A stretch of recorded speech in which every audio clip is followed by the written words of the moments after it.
Bom, nós tivemos, no final do ano passado, a edição pelo Ministério da Educação da Portaria 1351. Eu acho que é de conhecimento de todos, né? E a 1351, de 14 de dezembro de 2018, ela homologou o parecer do Conselho Nacional de Educação, da Câmara de Educação Superior do Conselho Nacional de Educação, trazendo aqui um projeto de resolução, né, que institui as novas diretrizes curriculares nacionais do curso de graduação em Direito. Então, o primeiro ponto, então, que eu gostaria de trazer, o nosso projeto político-pedagógico, ele já está totalmente alinhado, numa leitura rápida que eu fiz, obviamente, né, às novas diretrizes curriculares nacionais do curso de graduação em Direito. Essa portaria, ela foi editada no ano passado, e as IES, elas têm 2 anos para implementar essas novas diretrizes, né? Então, eu diria que o nosso projeto ele já sai na frente, né? Ele já está bastante alinhado, inclusive a pontos realmente idênticos, né? E eu acho que isso é um trabalho realmente, em termos normativos, né? De criatividade, mas normativos, em termos de construção do projeto político-pedagógico, já estar antenado às tendências que estavam, digamos, sendo discutidas nas instâncias, que são as instâncias competentes para determinar diretrizes de curso, né, do curso de Direito. Então, acho que esse é um ponto muito positivo. Na portaria 1351, então, com as novas diretrizes, né, que já estão valendo, nós temos, no artigo 7º da portaria, o artigo que fala sobre a cultura e extensão.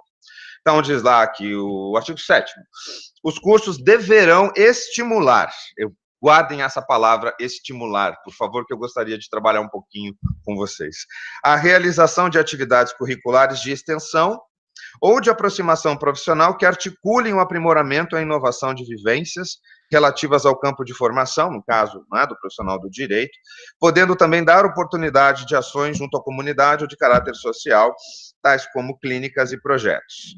Então,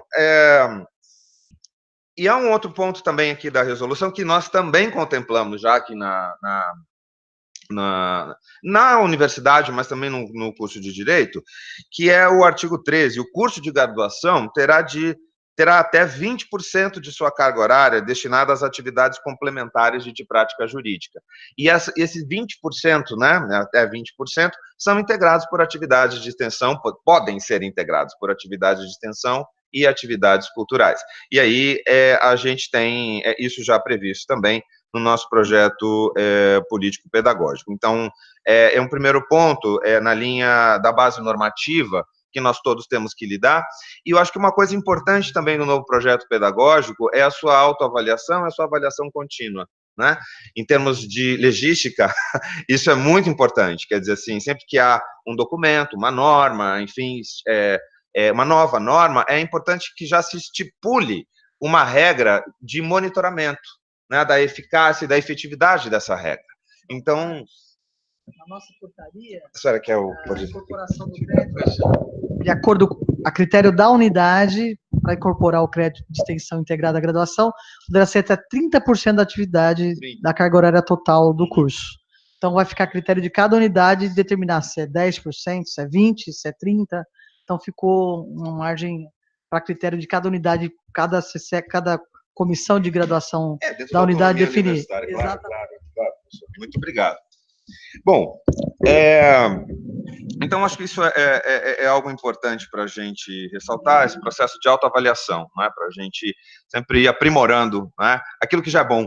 Então, o direito hoje tem que ter essa preocupação, né, de sistemas de avaliação normativa em termos de legística, para que aquilo que a gente fez e a gente entende que é bom, né, sempre ser monitorado, avaliado, em termos de eficácia e efetividade, para continuar sendo bom até melhorar. Então, acho que isso é importante. Bom, em termos de... 2 pontos que eu queria mencionar, porque nós falamos, né, do tripé do ensino, pesquisa e extensão. Como professor em sala de aula, vocês todos, me parece, estão em processo de formação e muitos já são professores. Quer dizer, o termo estimular, como é que a universidade, mas sobretudo o professor, dentro da sala de aula, pode estimular projetos de extensão e de cultura? Eu acho que essa é uma pergunta Tem um viés institucional em termos de política da instituição, né, de estímulo, e aí eu acredito que, assim, em termos, a comissão existe, né, essa preocupação da comissão em termos de estímulo, mas nós somos, acho que mais hoje, de 200 professores, não sei, ou quase 200 professores, aproximadamente já, né, 200 professores. Então, é importante saber como cada professor pode estimular em sala de aula essas atividades. Eu vou dizer como eu faço, né? Em primeiro lugar, é muito importante, hoje, a exposição do trabalho do professor. A atividade profissional como um todo, mas, professor, eu não sou professor de dedicação exclusiva, eu sou de tempo parcial, mas, primeiro, a minha atividade profissional, ela tem uma grande relevância para a minha atividade acadêmica e vice-versa. Então, a minha preocupação como professor, não... Aqui, o importante é a diversidade, né, dos regimes. Mas a minha importância como professor de tempo parcial é levar a realidade para a sala de aula. Eu preciso levar a realidade para a sala de aula. Todos os dias, da maneira que eu entender melhor, e fazer testes, experimentações com metodologias e métodos. Claro que nós temos ali um conteúdo que muitas vezes é um conteúdo muito extenso para pouco tempo, né? E que o novo projeto político-pedagógico tentou resolver isso, né? Quer dizer, assim, o maior número de, professora, de disciplinas optativas fazem com que o professor, né, das disciplinas obrigatórias fique um pouco mais livre, né? Então, porque, claro, cada aluno, né, dependendo do seu estímulo, da sua vocação, vai se voltar para alguma área, e vai ter um cardápio de optativas. Nós, lá do Departamento de Direito do Estado, já temos isso há algum tempo, né? E já vamos fazendo, acho que são 14 disciplinas optativas, não é, Rodrigo? Por aí, por aí. Então, nós temos a obrigatória de 2 semestres, ela cai para 1 semestre agora, direito administrativo, e 14 optativas. Nós vamos nos revezando nessas optativas, né? Então, isso eu acho que é importante, ou seja, quando você está em sala de aula, estou falando agora da obrigatória, eu tenho que tentar levar a maior gama de realidade para a sala de aula. Como é que eu tento fazer isso? Vou dizer, dos meus últimos 2 ou 3 anos como professor. Eu levo, e aí falando do ensino, mas tem a ver com depois que eu vou falar do estímulo, da extensão e cultura, eu me utilizo de algo que acabei criando, inclusive com os alunos de pós-graduação, meus alunos e orientandos, do método de estudo de caso. Então, todo semestre, eu seleciono 5 a 6 casos, e durante todo o semestre, a turma trabalha aqueles casos em grupos, né? Vou falar do que vai começar amanhã, porque a disciplina começa amanhã, os casos que eu selecionei para Direito Administrativo 1, né? O novo decreto de posse de armas, né, e os limites do poder regulamentar do presidente. Então, a gente vai discutir um caso concreto, né, que é o decreto 9685, né? E aí, claro, além de discutir os temas, eu estou levando algo concreto para os alunos. São eles que têm que criar as narrativas dos casos, durante os 4, 5 meses do semestre. E apresentar, e vamos discutir depois em grupo, dentro de uma metodologia com diretrizes específicas. Então, no primeiro dia de aula, eles já recebem tudo. É a realidade dentro da sala de aula. Mas o que é um decreto? Que história é essa da posse de armas, né? Obviamente, e sempre visando um ponto de vista técnico-jurídico, né? Unir teoria e prática, mas sem questões ideológicas, porque senão nós vamos perder bastante tempo, né? Então, isso tudo é falado em sala, né? O outro caso, a votação para a eleição do presidente do Senado, no caso, né? A discussão, a tensão foi aberta, fechada. Quais são as implicações disso? O que o direito tem a ver com isso? O outro caso, rompimento da barragem da Vale em Brumadinho, né? Não no aspecto da responsabilidade ambiental, que não é a minha área, né? Do direito ambiental, mas a responsabilidade pela ausência de fiscalização. Fiscalização deficitária da Agência Nacional de Águas, da Agência de Mineração, né? E os outros órgãos públicos envolvidos, né, em termos de responsabilidade do ente público nos acidentes, né, no acidente específico. Incêndio no Centro de Treinamento Ninho do Urubu. que isso tem a ver com direito administrativo? Porque senão fica uma discussão, parece que é, né? Tá lá no jornal, depois acaba, quer dizer assim, então vamos discutir responsabilidade dos envolvidos, o tema da fiscalização, autoexecutoriedade dos atos da administração municipal na prática. O outro caso, com já um evento ontem, né, na Câmara dos Deputados, que foi a alteração do decreto que regulamenta a LAI, a Lei de Acesso à Informação, digamos assim, tornando mais fácil o tratamento de casos ultrasecretos ou secretos pela administração pública, né? E aí vamos, então, saber, juntamente com os alunos, sobre a legalidade e legitimidade desse decreto, que ontem, na Câmara, foi suspenso, né, num processo de veto legislativo. Né, tem que ir para o Senado para ser suspenso propriamente dito, mas para eles entenderem quais são as repercussões, né, jurídicas, de fato, né, de direito, sem dúvida, mas de fato, né, do que está acontecendo. E, por último, na questão estadual, há uma lei recente aqui do Estado de São Paulo que proíbe o consumo de bebida alcoólica nas lojas de conveniência dos postos de gasolina. Né? E aí também a gente trabalha, por exemplo, no direito administrativo, a noção de poder de polícia, né, os limites do poder de polícia, a tensão entre fiscalização, intervenção no domínio econômico, livre iniciativa e assim por diante. Imaginem a atenção deles quando eles recebem tudo isso no primeiro dia de aula, de uma matéria que eles ainda não conhecem. Terceiro ano, né, o quinto período. Mas isso já é um estímulo para o estudo. Né? Muitos já trancam a matéria. Né? O ano passado eu tive o maior percentual de trancamento da matéria, são 120 alunos geralmente, né, porque a gente fica sempre com 2 turmas. No final do ano, né, eu fiquei com menos de 60. Então tem um susto muito grande, porque a realidade na sala de aula choca. Choca muito, mas é assim, me parece, que nós podemos estimular, e aí vem o outro lado, o contato do aluno com a realidade, a importância da extensão, a importância da cultura. E eu vejo isso acontecendo. Para quem fica na sala, né, e a gente tem 2 semestres, agora vai virar um só, a mudança é uma mudança absurda, positiva. Né? E eles mesmos vêm conversar comigo, professor, olha, estou pensando nesse projeto, naquele, etc, papapá, aquele caso que nós fizemos, aquele caso que nós estudamos, não é tanto a teoria A, a teoria B, a teoria C, isso não tem muito, né, na conversa. Então, eu acho que também o ensino tem um impacto no estímulo da extensão e da cultura, é isso que eu quero dizer, no meu modo de entender. Um outro ponto, e aí já é o segundo ponto muito rápido, é o seguinte, a cultura.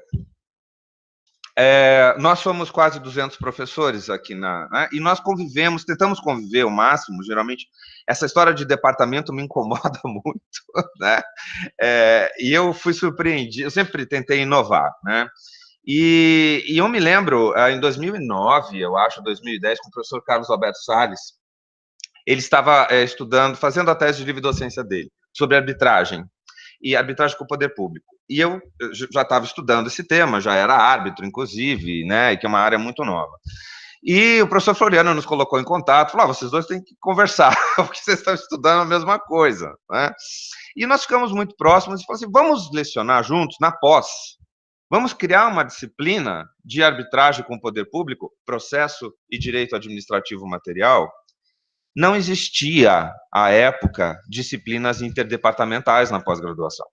E a gente está falando de 2008, 2009.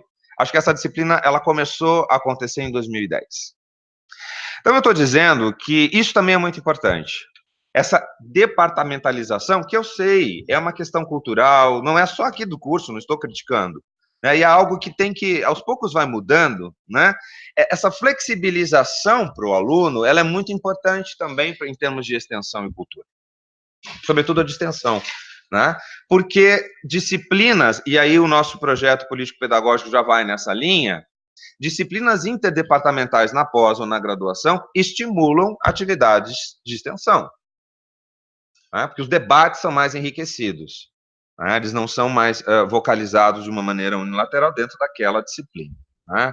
Então, eu acho isso bastante importante. Uma outra coisa é quem é o professor. Não no sentido da sua qualificação técnica, jurídica, né? Somos, então, professores doutores, somos professores livre-docentes. Esse ano é o ano da minha livre-docência, então estou nervoso, estou terminando de escrever minha tese, enfim, né? Mas, e somos professores titulares, né? Poucos, né? Chegam lá. Mas não é isso, o aluno sabe disso, né? Vou falar de mim.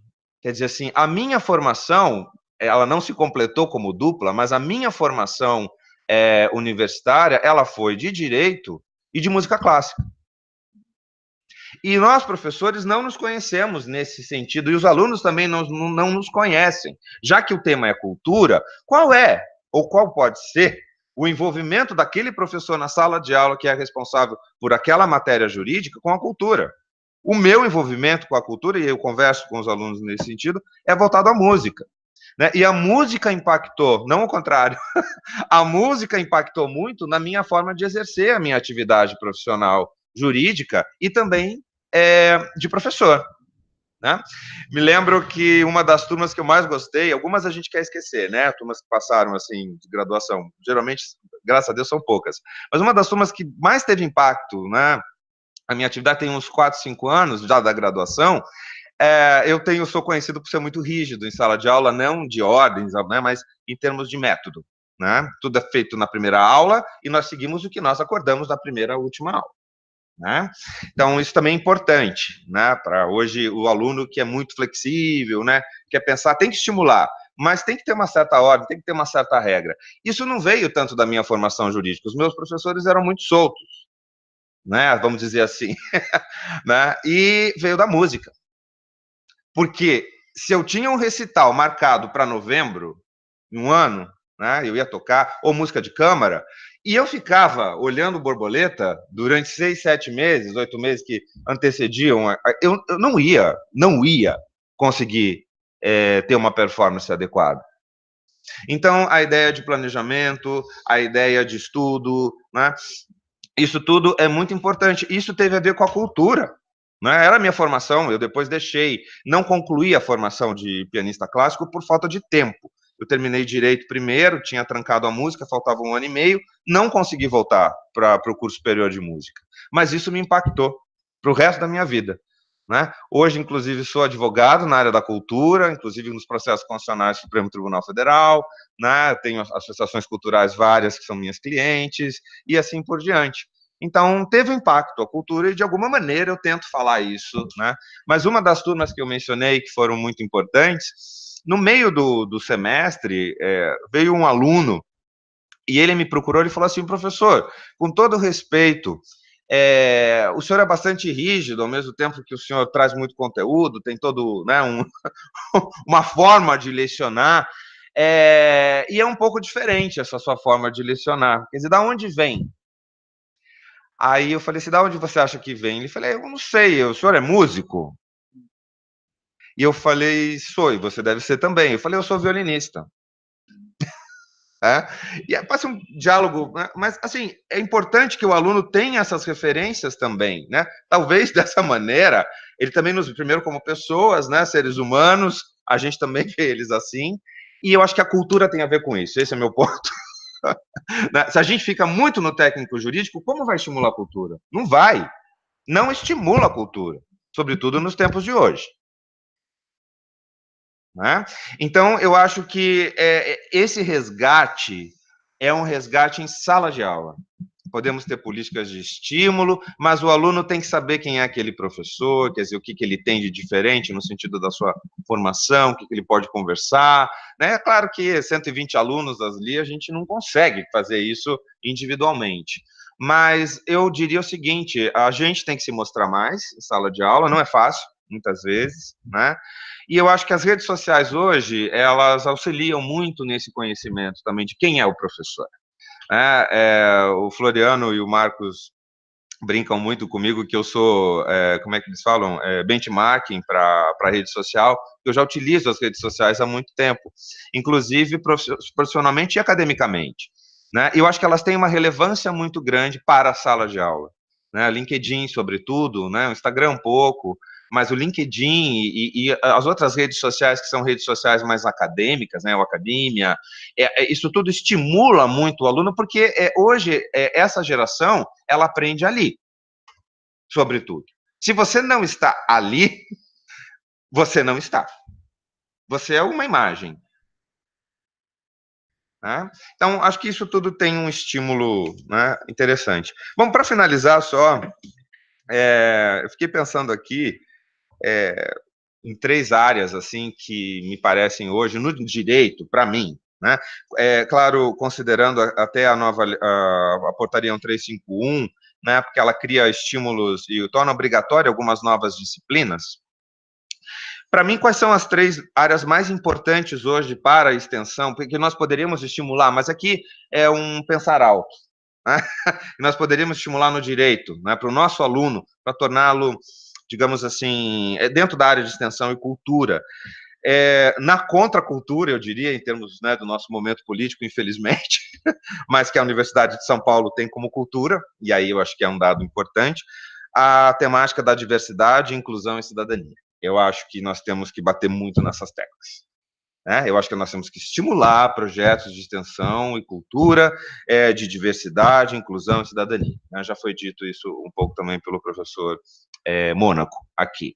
Eu acho que isso é muito importante. Falei contra a cultura porque não é, né, aparentemente, o que hoje é dominante em termos de política. Não importa. Eu acho que a Universidade de São Paulo tem esse selo.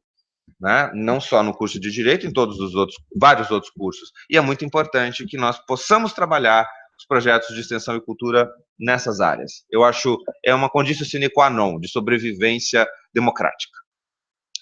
2, agora um pouco mais técnico, os mecanismos extrajudiciais de solução de conflitos. A portaria com as novas diretrizes do curso de Direito, ela torna obrigatória a disciplina de MESCs, né, vamos chamar aqui de MESCs, né, de solução extrajudicial de conflitos, e isso tem muito a ver com o novo perfil do advogado. O novo perfil não é tão ligado ao contencioso, também, mas não só. Então, é uma mudança, professora, muito significativa em termos de formação do advogado. Ele se preocupa com o conflito, mas ele não quer, o conflito, na verdade, não há de ser solucionado em termos de judicialização desse conflito. E mesmo que judicializado, que os MESCs sejam devidamente apropriados e utilizados, e ele tem que ter habilidades, capacidades e habilidades para isso, e é o curso de Direito com projetos de extensão, mais de extensão aqui, cultura também, mas acho que mais de extensão, e nós temos já, na comissão, vários projetos na área de arbitragem, conciliação, mediação. Então, isso já está acontecendo aqui na casa, né? E eu acho que isso é muito importante em termos de áreas de estímulo, porque é como o nosso jovem bacharel vai sair em termos de perfil, né? O perfil profissional dele. Então, não é aquele focado no contencioso. Ele entende de contencioso, ele vai trabalhar no contencioso, na consultoria também, mas, sobretudo, nessa solução via mecanismos extrajudiciais. E a terceira área, que eu acho muito importante, inclusive eu estou criando uma disciplina de pós para 2021, se estiver vivo, né? Mas a gente pensa um pouco mais para frente, o tema das novas tecnologias e o direito. Né? Isso é muito importante. A nova geração, sobretudo, ela já nasce dentro da internet, né? Ela é criada dentro da internet. Então, esse é o nosso aluno. Diz, você não pode usar o celular na sala de aula. Deve usar o celular, sim. Eu só digo, vamos usar o celular naquilo que cabe dentro da sala. Né? Para legislação, jurisprudência. Eu tento ser rápido, né? Também porque o raciocínio deles é muito rápido. É o raciocínio da internet. Então, acho que essa área, inclusive para os professores, é muito importante. Eu gosto de tecnologia, então eu me sinto bem falando de tecnologia, não é nada inovação. Né? Temos que trabalhar isso daily basis. e dentro da sala de aula também, e a extensão e a cultura podem servir para isso. Então, eu coloquei aqui novas tecnologias de direito, e eu acho que uma concepção do direito como tecnologia. Eu acho que a grande mudança que vai acontecer, na verdade, nos próximos anos é isso. Não é que a tecnologia ela está invadindo o direito, instrumentalmente, mas o próprio direito vai passar a ser visto como tecnologia. Então, acho que nós poderíamos estimular, né, já alguns debates aí internacionais, inclusive no Brasil também, em relação a isso. Não é só a tecnologia e o direito, né? É o direito como tecnologia, como nova tecnologia, enfim, para disciplinar, né, as relações, mas num outro formato. E eu acho que os projetos de extensão e cultura, eventualmente, podem ser estimulados nessa área. Agradeço muito a atenção, desculpe ter falado muito, mas são algumas reflexões que eu venho fazendo, junto com os meus colegas também de departamento, e na graduação, na pós, com os alunos, e eu acho que nós temos de ser cada vez mais úteis em sala de aula, né? Eu costumo dizer, a nossa formação, ainda mais na Universidade de São Paulo, a concorrência é muito grande, né? Todos nós queremos fazer bem feito, falando dos professores, o que nós fazemos. Então, concorremos muito, existem até algumas tensões que depois, né, são digamos assim, dissipadas. Tem uma concorrência muito grande pelo que é melhor, né? Agora, eu acho que isso é importante, mas o humanismo continua sendo o mais importante nessa história toda. Então, se a gente quer estimular a extensão e, sobretudo, cultura, o professor tem que se revelar, de alguma maneira, humano, né? Seja na sala de aula da graduação ou da pós-graduação. Eu agradeço muito a atenção de vocês.